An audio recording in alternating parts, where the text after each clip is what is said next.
Тя забрави всичко, освен как да обича. Той забрави себе си, за да почувства обичата и за последно. Казвам се Иван Бочев, студент по кинорежисура в надфис и ми предстои да заснема първия си игрален късометражен филм.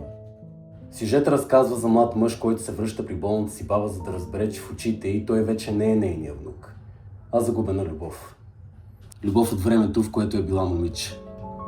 Любов, която заради болестта в ума си преживява отново и отново и от която са останали само купчи на писма в един стар гълъбарник. Ако искате да надникнете в него, да бъдете част от реализацията на филма, може да ни подкрепите финансово.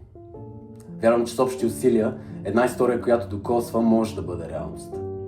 Линк за кампанията ще намерите в описанието на видеото. Благодарим ви!